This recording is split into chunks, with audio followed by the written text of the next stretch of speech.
नमस्कार मित्रांनो, संध्याकाळचे 6 वाजत आहे. आज 6 डिसेंबर.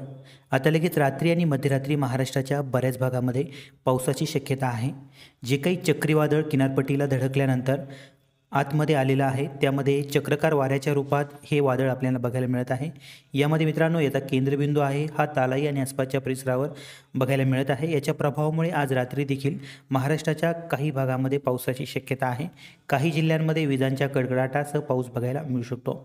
छोटी अपडेट आहे मित्रांनो. आता लगेच रात्री तसेच मध्यरात्री, त्याचबरोबर मध्यरात्रीनंतर पहाटेपर्यंत महाराष्ट्रात कोणत्या जिल्ह्यांमध्ये कसे वातावरण राहील, कोणत्या भागांमध्ये आज रात्री मध्यरात्री पावसाची शक्यता आहे, एकदम कमी वेळात आणि थोडक्यात अपडेट आपण देण्याचा प्रयत्न करू. व्हिडिओ नक्कीच शेवटपर्यंत बघा. पुढे जाण्यापूर्वी विनंती करेल, चॅनलवर नवीन असाल तर चॅनलला सबस्क्राईब आणि व्हिडिओला लाईक करायला विसरू नका. तसेच मित्रांनो आमच्या व्हॉट्सअप ग्रुपला देखील आपण जॉईन होऊ शकता. डिस्क्रिप्शन बॉक्समध्ये व्हिडिओच्या लिंक्स दिलेल्या आहे. ज्या त्या जिल्ह्यातील शेतकरी मित्रांनी ज्या त्या जिल्ह्याला जॉईन व्हायचे आहे, तसेच आपल्या इतर कॉन्टॅक्ट लिस्टमधील मेंबर देखील जॉईन करायचे आहे. तर मित्रांनो आज रात्री आणि मध्यरात्री काही भागामध्ये वातावरणात बदल राहणार आहे. काही भागांमध्ये पावसाचा जोर आहे तो कायम राहण्याची शक्यता आहे. त्यामध्ये मुख्यत्वे करून विदर्भाच्या पूर्वी परिसरामध्ये बऱ्याच ठिकाणी हलका ते मध्यम पाऊस होण्याची शक्यता आहे. तसेच गडचिरोली आणि आसपासच्या परिसरामध्ये देखील आज हलका ते मध्यम तर काही भागामध्ये जोरदार स्वरूपाचा पाऊस देखील बघायला मिळू शकतो. गडचिरोलीचा एकदम कडेचा पूर्वेकडील भाग भामरगड, कापसी, तसेच आणखी पूर्वेकडे गेलं तर पावसाचा जोर आहे तो जास्त राहील. इतरत्र या परिसरामध्ये हलक्या ते मध्यम पावसाची शक्यता आहे. विजांच्या कडकडाटासह काही परिसरामध्ये पाऊस बघायला मिळू शकतो. गडचिरोलीमध्ये बहुतांश भागामध्ये झाकाळलेलं ढगाळ वातावरण बघायला मिळेल. तुरळक भागामध्ये किंवा ठिकठिकाणी हलक्या पावसाची शक्यता.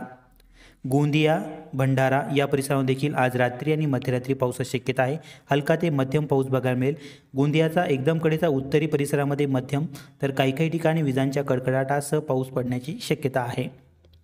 त्याचबरोबर मित्रांनो नागपूर विभागामध्ये देखील बहुतांश भागामध्ये झाकाळलेलं वातावरण राहणार आहे. पूर्व भागामध्ये पावसाचा जोर जास्त राहील. नागपूरच्या आसपासच्या परिसरामध्ये देखील हलक्या मध्यम पावसाची शक्यता आहे. मध्यम पाऊस तुरळक ठिकाणी. अमरावती विभागामध्ये देखील बहुतांश भागामध्ये झाकाळलेलं ढगाळ वातावरण राहील.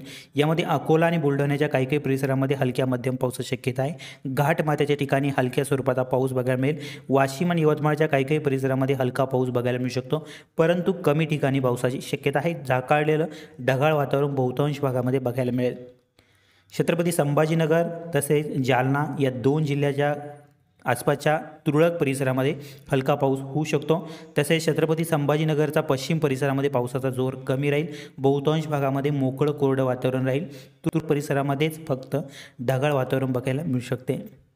या व्यतिरिक्त मित्रांनो आज रात्री मध्यरात्री जो काही पश्चिम भाग आहे त्यामध्ये नाशिक विभाग, कोकण विभाग, पुणे विभाग, पुणे, सातारा, सांगली, कोल्हापूर, सोलापूर, नाशिक विभाग, नाशिक, अहमदनगर, नंदुरबार, धुळे, जळगाव या परिसरामध्ये ठिकाणी मोकळं आणि कोरडं वातावरण राहण्याची शक्यता आहे. फक्त उत्तर महाराष्ट्रातील जळगावच्या एकदम कडेच्या पूर्व परिसरामध्ये काही ठिकाणी आपल्याला हलका पाऊस तसेच ढगाळ वातावरण बघायला मिळू शकते. इतरत्र या परिसरामध्ये तुरळक परिसरामध्ये ढगाळ वातावरणाची शक्यता आहे. बहुतांश भागामध्ये मोकळं आणि कोरडं वातावरण राहील. सोलापूरमध्ये तुरळक ठिकाणी हलका पाऊस होऊ शकतो. विखुरलेल्या स्वरूपात काही भागामध्ये ढगाळ वातावरणाची शक्यता. मध्यरात्रीपर्यंत उत्तर महाराष्ट्रातील जळगावच्या पूर्वी परिसरामध्ये काही ठिकाणी हलका पाऊस बघायला मिळू शकतो. अकोला आणि बुलढाण्याच्या काही परिसरामध्ये हलक्या पावसाची शक्यता आहे. नागपूर विभागातील पूर्वी भागामध्ये रात्री आणि मध्यरात्री देखील हलक्या पावसाचा जोर आहे तो कायम राहील एकदम कडेच्या पूर्व परिसरामध्ये. इतरत्र वर्धा, नागपूरचा आसपासचा परिसर ढगाळ वातावरण राहील. तुरळक परिसरामध्ये हलक्या पावसाची शक्यता आहे. मराठवाड्यात देखील मित्रांनो आज ढगाळ वातावरण आहे. पूर्व परिसरामध्ये बहुतांश ठिकाणी राहील. इतरत्र विखुरलेल्या स्वरूपात ढगाळ वातावरणाची शक्यता. ही होती मित्रांनो आज रात्रीची महत्त्वाची अपडेट. व्हिडिओ आवडला तर लाईक नक्की करा, शेअर करा. नवीन असाल चॅनलवर तर सबस्क्राईब करा. धन्यवाद.